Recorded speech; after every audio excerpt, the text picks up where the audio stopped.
Hello everyone, welcome to my YouTube channel study smartly.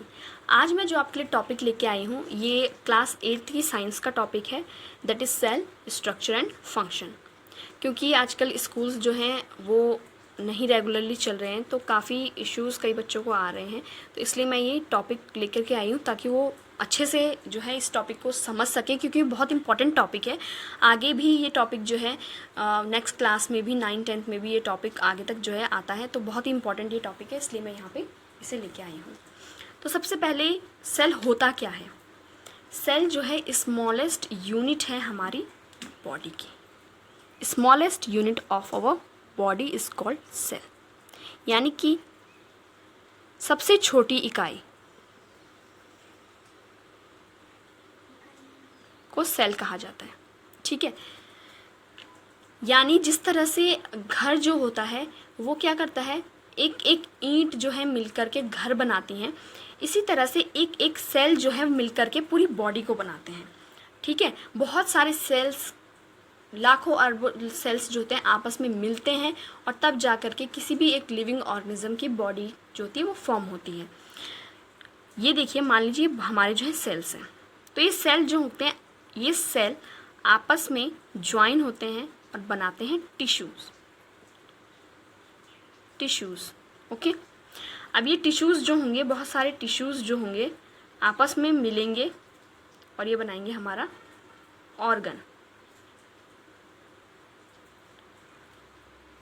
Organ आपस में मिलकर के कोऑर्डिनेट करते हैं और बनाते हैं ऑर्गन सिस्टम।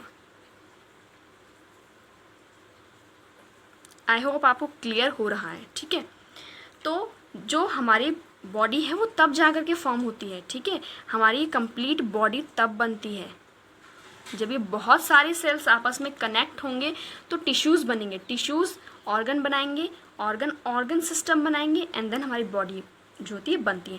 ऑर्गन जैसे आपका हार्ट, लंग, किडनी, ये सारे हो गए। ठीक है, और ऑर्गन सिस्टम यानी कि excretory system, respiratory system, circulatory system. इसमें क्या होता है, डिफरेंट बॉडी के ऑर्गन्स आपस में जो है एक साथ मिलकर के काम करते हैं। ठीक है, तो इस तरह से हमारी बॉडी जो होती है वर्क करती है, हमारी बॉडी जो होती है बनती है। अगर मान लीजिए कि सेल जो है, सेल ही नहीं है, सेल है ही नहीं, तो क्या टिश्यूज़ बन जाएंगे? नो। जब टिश्यूज़ नहीं बनेंगे तो ऑर्गन नहीं बनेंगे, ऑर्गन नहीं बनेंगे तो कोई भी ऑर्गन सिस्टम वर्क नहीं करेगा, यानी बॉडी का फॉर्मेशन नहीं होगा।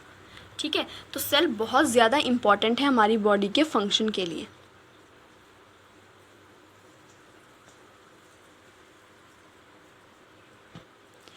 Now discovery of cell. Cell की डिस्कवरी किसने की थी? ये एक जनरल क्वेश्चन है कि सेल की डिस्कवरी किसने की थी।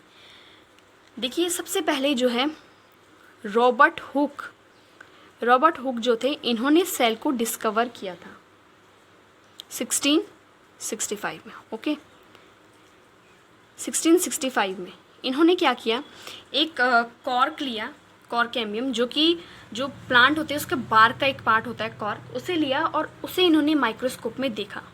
तो जब उन्होंने माइक्रोस्कोप में इसे देखा तो उन्हें जो स्ट्रक्चर है माइक्रोस्कोप में वो कुछ इस तरह से मिला।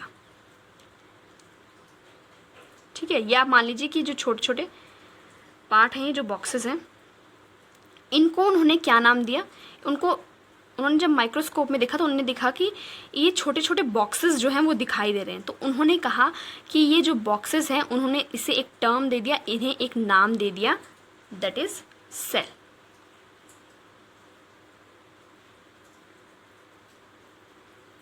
ठीक है, उन्होंने इनको एक नाम दे दिया, that is cell. Robert Hooke जो थे, उन्होंने सबसे पहले जो ये डिस्कवर किया सेल, ये देखा डेड सेल में। ये एक लिविंग सेल नहीं था, उन्होंने डेड सेल में इसको देखा। अब क्या हुआ कि जो माइक्रोस्कोप थे वो इतने अच्छे नहीं थे, वेल इम्प्रूव नहीं थे कि उस टाइम पे लिविंग सेल को अच्छे से देखा जा सके, उसको स्टडी करा जा सके। तो जब माइक्रोस्कोप थोड़े बहुत इम्प्रूव हुए तो एक साइंटिस्ट थे, एंटन वैन लीeuwenhoek,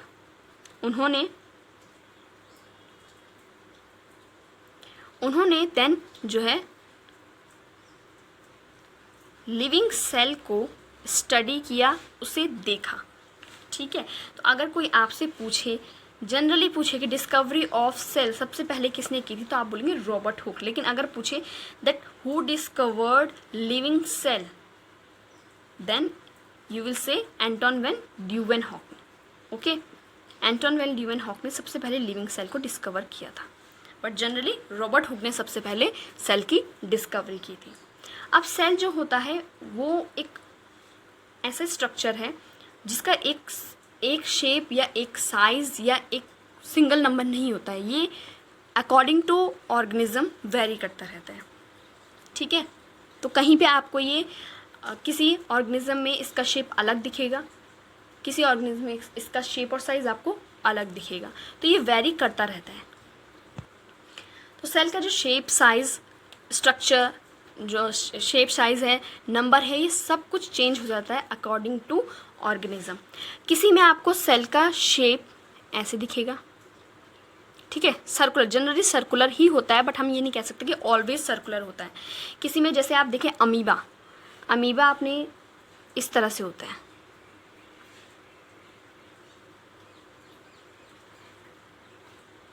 ठीक है, अमीबा का स्ट्रक्चर जो होता है इस तरीके से प्रेजेंट होता है। तो अब आप देख रहे हैं अमीबा जो होता है इसका स्ट्रक्चर क्या सर्कुलर है? नो, इसका शेप भी अलग है, साइज भी अलग है। ठीक है, प्लांट सेल जो होते हैं वो जनरली कुछ इस तरीके से होते हैं, कुछ इस तरीके से होते हैं जनरली। ठीक है, तो सेल जो होता है उसका शेप एक जैसा नहीं होता है। इसी तरह से नंबर ऑफ सेल्स भी एक जैसे नहीं होते हैं, वो भी वेरी करते रहते हैं। जैसे आप अमीबा देखें तो अमीबा जो है ये है यूनिसेलुलर, यूनिसेलुलर, यूनि मतलब क्या हुआ? सिंगल, सेलुलर मतलब सेल, ये सिंगल सेल का है। अमीबा क्या है? यूनिसेलुलर है, यानी सिंगल सेल से बना हुआ है, एक सिंगल सेल से अमीबा बना हुआ होता है। ठीक है, लेकिन जबकि जो प्लांट ले लें आप, प्लांट सेल की बात करें तो ये है multi cellular, multi cellular, multi मतलब बहुत सारे सेल्स जब आपस में कनेक्ट होकर के स्ट्रक्चर फॉर्म करते हैं उसको कहा जाता है मल्टी सेलुलर। तो इस तरह से आप देख रहे हैं कि सिंगल सेल भी होता है, यानी नंबर ऑफ सेल्स 1 भी हो सकता है, नंबर ऑफ सेल्स बहुत सारे भी हो सकते हैं, शेप चेंज होता रहता है। ठीक है, वेरी करता है, एक जैसा शेप इसका नहीं होता है, एक जैसा साइज इसका नहीं होता है। आप जैसे आप अमीबा देखें तो यहाँ पे आप अमीबा का स्ट्रक्चर देख रहे हैं किस तरीके से है। तो ये जो आप आउट ग्रोथ देख रहे हैं बॉडी से, इन्हें कहा जाता है स्यूडोपोडिया। ठीक है, स्यूडोपोडिया। तो ये जो स्यूडोपोडिया होते हैं, स्यूडोपोडिया, स्यूडो मीन्स होता है फॉल्स, पोडियो मीन्स होता है फीट, स्यूडोपोडिया। ओके, ये फॉल्स फीट। अब नेम से क्लियर हो रहा है, फॉल्स फीट, फीट है तो किस चीज़ में मदद करेंगे? मूवमेंट में मदद करेंगे। ठीक है, तो अमीबा सिंगल सेल है, यूनिसेलुलर है, इसका मतलब ये नहीं है कि ये उस तरह फंक्शन नहीं करता जैसे मल्टी सेलुलर करती है। ये सारे फंक्शन करता है, ये मूवमेंट करता है, रेस्पिरेशन करता है, एक्सक्रीशन करता है, ग्रो करता है, सब कुछ करता है, रिप्रोड्यूस करता है। ओके, तो इसमें जो स्यूडोपोडिया होते हैं, यानी जो फॉल्स फीट होते हैं, ये फीट उसे मूवमेंट करने में हेल्प करते हैं, मूवमेंट हेल्प करने में हेल्प करते हैं, और साथ ही हेल्प करते हैं उसके, वो अपने फूड को किस तरह से कैप्चर करे उसमें भी ये हेल्प करते हैं। ये जो आप आउट ग्रोथ देख रहे हैं ना इसकी बॉडी से बाहर आउट, इन्हीं को स्यूडोपोडिया कहा जाता है। ठीक है, तो ये क्या करता है, ये स्यूडोपोडिया कभी शो होते हैं, कभी डिसअपियर हो जाते हैं। ठीक है, ये एक सिंगल सेल का एग्जाम्पल है। अब मैं जो आपको बताने जा रही हूँ उसको ध्यान से देखिए। आपने सुना होगा WBC यानी वाइट ब्लड सेल। जो हमारे वाइट ब्लड सेल हमारे सर्कुलेटरी सिस्टम का हिस्सा है, white blood cell. White blood cell क्या है? सर्कुलेटरी सिस्टम में ब्लड भी आता है ना, तो ये ब्लड का एक कंपोनेंट है। ठीक है, ब्लड का एक कंपोनेंट है WBC, वाइट ब्लड सेल। अब ये जो वाइट ब्लड सेल है, डिफरेंस क्या है? डिफरेंस देखिए, अमीबा जो है ये भी एक सेल है और WBC यानी वाइट ब्लड सेल भी एक सेल है, लेकिन डिफरेंस ये है कि अमीबा जो है एक पूरा ऑर्गेनिज्म है। ओके, ये पूरा एक ऑर्गेनिज्म है और ये एक सिंगल सेल है, ये एक पार्ट है, कंपोनेंट है ब्लड का। ठीक है, ये इनमें डिफरेंस है। तो WBC हो गया, उसका स्ट्रक्चर डिफरेंट होता है, ठीक है। जिस तरह अमीबा का ये स्ट्रक्चर है, अगर WBC का स्ट्रक्चर कुछ ऐसा होता है, ठीक है। इसी तरह से डिफरेंट शेप और साइज़ के पाए जाते हैं। अगर आप देखें, जो हमारा नर्व सेल होता है, जिसे न्यूरॉन कहा जाता है, उसका स्ट्रक्चर बिल्कुल ही डिफरेंट होता है, वो ब्रांच्ड भी होता है। तो जो सेल का शेप है, वो साइज़ है, वो बहुत अलग अलग तरीके से होता है। अगर आप ये देखें, नर्व सेल कुछ इस तरीके से होता है,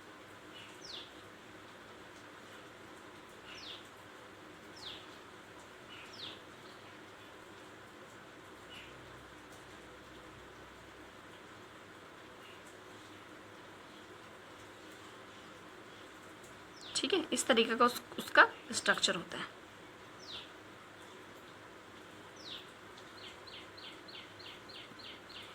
तो नर्व सेल्स आप देख रहे हैं, देखो अभी तक आपने कॉमन सेल देखा, ठीक है।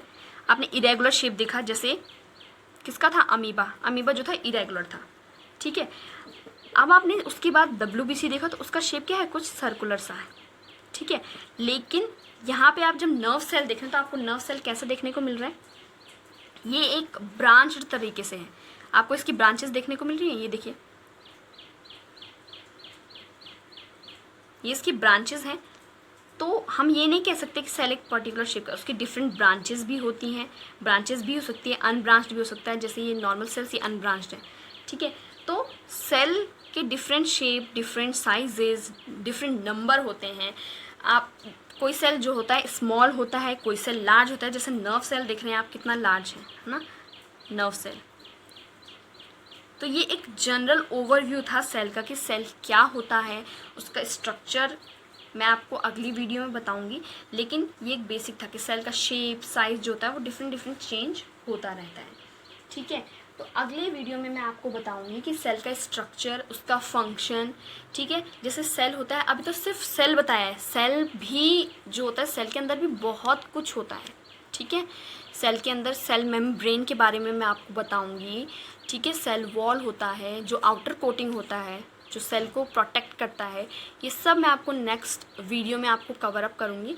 अगर आपको वीडियो पसंद आए तो लाइक करें, शेयर करें, सब्सक्राइब करें और कमेंट ज़रूर करें। अगर कोई भी क्वेरी हो तो आप कमेंट करके वो पूछ सकते हैं। Thank you.